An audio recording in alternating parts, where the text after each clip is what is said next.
My world fell apart when I saw my wife Emily in the arms of another in our bedroom.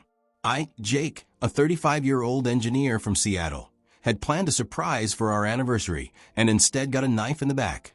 But I'm not the type to give up. I decided to take revenge, not with my fists, but with my mind. And when they thought they had won, I turned the game around. Their lies will cost them dearly. Jake Miller, a 35-year-old engineer from Seattle, had spent the last 6 months pouring his soul into designing a suspension bridge that could redefine his career. It was grueling work, late nights, endless calculations, but it was worth it. Tomorrow, October 16, 2025, marked his 10th wedding anniversary with Emily, his wife of a decade. He'd planned a surprise to kick things off, coming home early with a bouquet of roses and her favorite Pinot Noir. He pictured her face lighting up, her green eyes sparkling as he swept her into a kiss. After 10 years, he still loved her like day one. The clock on his dashboard glowed 6:47 p.m. as he pulled into their quiet suburban street. The house, a 2-story Craftsman they'd bought 5 years ago, sat dark except for a faint light upstairs. Odd, he thought. Emily usually kept the kitchen buzzing this time of day. Maybe she was napping. Grinning, he grabbed the flowers and wine, quietly unlocking the front door to keep the surprise intact. He kicked off his boots, the hardwood cool under his socks, and started up the stairs. Then he heard it, a laugh. Her laugh, soft and playful, followed by a deeper voice, a man's voice, murmuring something he couldn't catch. Jake froze mid-step, his grip tightening on the bouquet. His pulse quickened. Maybe it was the TV. But no, the sound was too real, too close. It was coming from their bedroom, his bedroom. A cold dread coiled in his gut as he crept forward, the roses trembling in his hand. The door was cracked open. Through the sliver, he saw her, Emily, her auburn hair spilling over her shoulders, tangled in the arms of another man. Kevin, her colleague from marketing. The guy she'd sworn was just a friend, the one she'd laughed off when Jake asked about those late-night work calls. They were on the bed, his bed, clothes half off, lips locked, oblivious to the world. Jake's breath hitched. The wine bottle slipped from his hand, shattering on the floor with a crash that echoed like a gunshot. Emily jolted upright, her eyes wide with panic. "Jake," she gasped, clutching the sheet to her chest. Kevin scrambled back, smirking despite the chaos. "Oh crap, man, didn't expect you home so soon," he said, his tone dripping with arrogance. Jake stood there rooted, the roses crushed under his fist, petals scattering like bloodstains on the hardwood. His mind raced, shock, rage, betrayal, but his voice stayed eerily calm. "Get out," he said, low and sharp. "Jake, wait, I can explain," Emily started, her voice trembling. But he cut her off with a look that could have burned through steel. Kevin grabbed his shirt, muttering, "You're pathetic, dude," as he brushed past. Jake didn't flinch. He didn't swing. He just watched them, Emily fumbling for excuses, Kevin swaggering out like he'd won something. The door slammed behind them, and the silence hit harder than any punch. Jake sank onto the stairs, the broken glass glinting in the dim light. 10 years. 10 years of trust, late-night talks, shared dreams, gone in an instant. But as the initial shock faded, something else ignited, a cold, calculated fury. He wasn't the type to scream or break things. No, Jake was a problem solver, a man who built bridges for a living. And now, he'd build a plan. Emily and Kevin thought they'd humiliated him. They had no idea what was coming. Jake didn't sleep that night. After Emily and Kevin bolted, he sat in the wreckage of his living room, shattered wine bottle still staining the floor, and let the silence settle. By 3 a.m., he was at the kitchen table, laptop open, coffee cold beside him. His eyes burned, but his mind was razor sharp. He wasn't about to let this betrayal define him. No tears, no yelling, just action. Emily thought she knew him. Steady, predictable Jake. She'd underestimated him. They both had. First, he needed intel. He grabbed Emily's phone from the counter. She'd left it in her panic and punched in her old passcode. Their wedding date. Still worked. Amateur move, he thought, scrolling through her texts. There it was, a thread with Kevin, dripping with smugness. Can't wait for Hawaii, she'd written yesterday. He's clueless. We'll use his bonus. Kevin's reply, Maui's gonna be epic. Screw him. Jake's jaw clenched. His bonus, $20,000 he'd earned busting his ass on that bridge project, was funding their getaway. He dug deeper. Bank app next. Their joint account showed a transfer. $20K moved to a new account in her name, dated 2 days ago. She'd covered her tracks with a fake home repair label, but Jake wasn't fooled. He cross-checked her email. Flight confirmations for next week, a 5-star resort in Maui, yacht rental, all booked with his money. The audacity hit him like a freight train. They weren't just cheating, they were robbing him blind. By dawn, he'd pieced it together. Emily would play the I'm sorry card when she came back today, pretending it was a one-time slip. Meanwhile, she and Kevin would jet off, laughing at him from a beach he'd paid for. Jake leaned back, cracking his knuckles. Not happening. He wasn't a fighter. He built things, solved problems. And this? This was a problem he'd dismantle, piece by piece. Step 1. Play dumb. When Emily slunk in at 9 a.m., hair messy and eyes red, he was sipping coffee like nothing happened. Late meeting last night, he lied, voice flat. She hesitated, then nodded, avoiding his gaze. I stayed at a friend's, she mumbled. Rough night. Jake forced a tight smile. Sure. You okay? She blinked, surprised by his calm. Yeah, just tired. Perfect, she bought it. He needed her off guard. Step 2, gather ammo.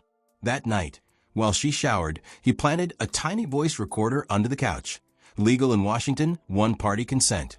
He hacked her laptop too, finding more. Fake receipts, flirty emails, even a draft divorce filing she hadn't sent yet. He'll settle fast, she'd written to Kevin. We'll be set. Jake's blood boiled, but he stayed cool. Every scrap of evidence was a brick in the wall he'd build to bury them. Step 3. Test the waters. Over dinner, takeout she barely touched. He dropped a casual. Work's paying out my bonus soon. Thinking of a trip. Her eyes lit up, too quick. Oh, where? She asked for covering.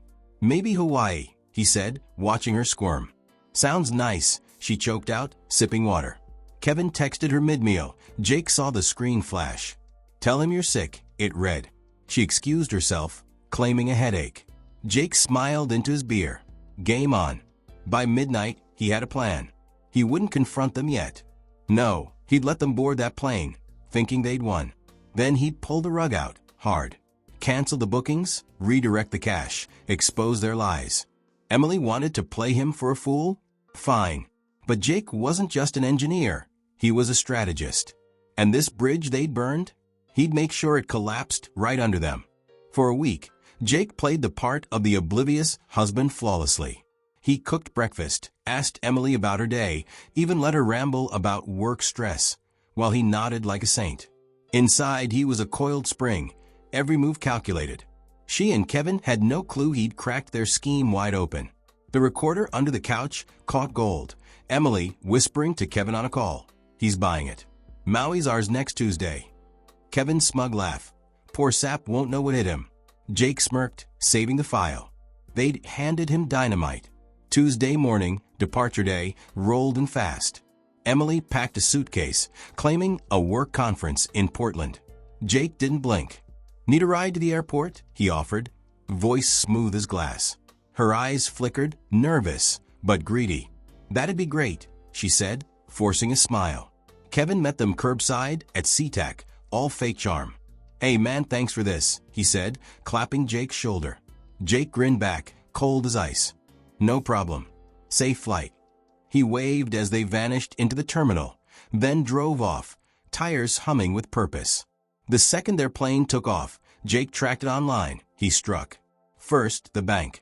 He logged into their joint account, flagged the $20,000 transfer as fraud, technically true, since she'd forged his approval, and rerouted it to his personal savings. Done. Next, the bookings. A quick call to the Maui resort. Cancel reservation under Emily Miller, emergency. Same for the yacht, the spa, the flights back. Sorry, sir, no refunds without 48-hour notice, the airline rep said. Jake chuckled. Keep it. They'd land with nothing. Then, the masterstroke. Emily's boss, Greg, had always liked Jake. They'd bonded over beers at a company picnic. Jake dialed him, voice steady. "Hey, Greg, hate to bother you, but Emily's been acting weird. Said she's on a work trip, but I found texts with Kevin, personal stuff. Thought you should know." He forwarded a tame screenshot, just enough to spark doubt. Greg's tone darkened. "Thanks, Jake. I'll handle it." By noon, HR had an email tip, anonymous of course, linking Emily and Kevin to misuse of company resources. The fuse was lit. Halfway over the Pacific, Emily and Kevin sipped champagne, oblivious. When they landed in Maui at 3 p.m., reality hit like a tsunami. The resort turned them away. No record of your stay. The yacht captain shrugged. Bookings void. Their cards declined. The account was empty. Emily's phone blew up with voicemails from Greg. "Call me ASAP. We need to talk." Kevin swore, pacing the terminal. "What the hell's happening?" Emily dialed Jake, her voice shrill. "Did you do this? Fix it now." He let it ring out, sipping coffee back in Seattle, rain streaking the window. The recorder had more. He played it back. "If he finds out, we'll just leave him," she told Kevin. "He's too soft to fight." Jake's laugh was bitter. Soft? No. Smart. He'd hit them where it hurt. Money, pride, jobs. Emily's career teetered. Greg wouldn't tolerate scandal. Kevin's smug mask would crack when the rumor spread. They'd stranded themselves 2,500 miles from home, broke and exposed. Jake leaned back, the weight lifting. This wasn't petty. It was poetic. And he wasn't done yet. Jake savored the quiet in Seattle, while chaos unfolded in Maui. Emily and Kevin were stuck, scrambling for a cheap motel with borrowed cash after their luxury plans evaporated. Jake tracked their desperation through furious texts. Emily's "You're a monster," and Kevin's "Fix this or else." He deleted them, unread. The recorder hummed on his desk, a treasure trove of their arrogance. "He'll cave." Emily had sneered in one clip. "He always does." Jake's lips twitched. Not this time. A week later, they limped back to Seattle on a red-eye flight, economy, paid by Kevin's maxed-out credit card. Jake wasn't there to greet them. He'd moved out, listing the house for sale. It was his before the marriage, so Emily had no claim. When she stormed in that evening, suitcase dragging, she found the locks changed and a note taped to the door. "Divorce papers are with my lawyer. Good luck."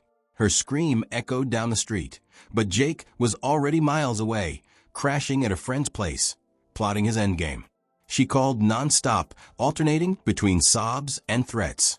"You can't do this, Jake. We're married." He finally answered, voice steel cold. "Were. Past tense. I've got proof you cheated and stole. Try me in court." Silence, then a shaky, "I'm sorry, okay? Let's talk." He hung up. Sorry didn't erase a year of lies, or the $20,000 she'd siphoned.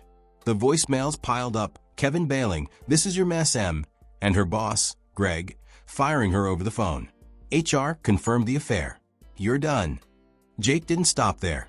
He invited their circle, friends, her cousins, his old college buddies, to a Zoom call. "I owe you the truth," he started, calm but firm. He played the recordings, showed the texts, the bank transfers. Gasps rippled through the screen. Emily's best friend, Tara, typed, "She said you were paranoid." Jake shrugged. "Guess not." Her cousin Mike muttered, "Unbelievable." By the end, Emily's name was mud. Kevin's too, he ghosted, but word spread fast. His LinkedIn profile went dark. Whispers said he'd lost a promotion. Emily showed up at Tara's, begging for a couch and sympathy. Tara texted Jake later, "She's a wreck. Keeps blaming you." He didn't reply.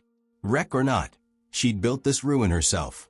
The divorce filing sailed through. Washington's no-fault laws didn't care about her tears, and Jake's evidence crushed her counterclaims. She got nothing but debt and a tarnished rep. Greg blacklisted her in marketing circles. Kevin slunk off to some dead-end gig. Their epic love story? Dead on arrival. Jake stood in his emptied house the day it sold, keys in hand. The roses he dropped that night lingered in his mind, crushed like his trust. But as he locked up, a weight lifted. He'd exposed them, reclaimed his life, and walked away clean. Emily's last text blinked on his phone.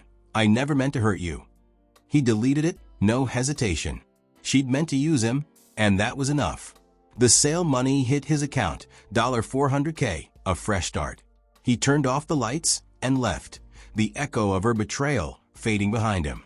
2 months after the house sold, Jake stood on the porch of a cedar cabin in Colorado's Rocky Mountains. The air was crisp, pine-scented, a far cry from Seattle's damp gray. With the $400,000 from a sale, he'd bought this place outright. 2 bedrooms, a stone fireplace, views of snow-capped peaks. No neighbors for miles.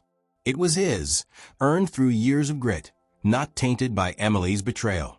He sipped black coffee, watching the sunrise paint the sky gold, and felt something he hadn't in ages: peace. The divorce finalized fast. Emily fought at first, claiming emotional distress, but Jake's evidence, texts, recordings, bank records, silenced her lawyer. She walked away with nothing but a leased apartment and a dead career. Word trickled back through Tara. Emily lost her marketing edge, bouncing between temp jobs. Her charm useless now that her lies were public. Kevin fared worse, fired after his firm caught wind of the scandal. He'd moved to Boise, working some warehouse gig. Their fling fizzled. He'd dumped her in Maui when the money dried up. Karma didn't need Jake's help. He'd cut ties clean, blocked their numbers, ignored the occasional "I miss you" email from Emily. Pathetic attempts to claw back in. Her last note, snail-mailed to his old address, bounced back unopened. "We could have fixed this," she'd scrawled. Jake laughed when Tara mentioned it. Fix what? A decade of trust torched for a sleazy fling? No. He'd fixed himself instead, and that was enough. Life in Colorado unfolded slow and deliberate. He started hiking, boots crunching through trails Emily would have hated. Too rugged, no Wi-Fi. He signed up for a photography class in Denver, capturing stark landscapes that mirrored his reset soul. One evening, editing shots by the fire, he realized he hadn't thought of her in days. The sting was gone, replaced by a quiet pride. He'd survived, thrived, even without her shadow. A call came one snowy afternoon, mid-December. Emily's voice, softer now, crackled through. "Jake? I heard you moved." He'd unblocked her for this, curious. "Yeah. What do you want?" She hesitated. "I'm sorry. Really. I messed up everything." He let the silence stretch, then said, "You did, and I'm done cleaning it up. Goodbye, Emily." He hung up, no anger, just finality. She'd face her wreckage alone, jobless, friendless. A cautionary tale whispered at old happy hours. That night, Jake booked a solo trip to Iceland. Geysers, glaciers, a world away from Maui's beaches. He'd go in spring, no one else's plans to juggle. As he packed his camera, a journal slid out, one he'd started post-betrayal.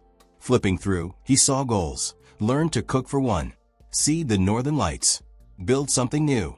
He smiled, 2 down, more to come. The cabin creaked in the wind, a steady anchor. Emily and Kevin had gambled on his weakness and lost. He'd bet on himself and won. By March 2026, Jake stood on an Icelandic cliff, wind whipping his hair, the sky ablaze with green auroras. He snapped a photo, then wrote in his journal, "Free." Finally. Back home, Emily's last text, months old, sat unanswered. "Can we talk?" He didn't need to. She'd chosen her path. He'd forged his. The guilty paid their price, and Jake? He'd found his peace, one step, one shot, one day at a time.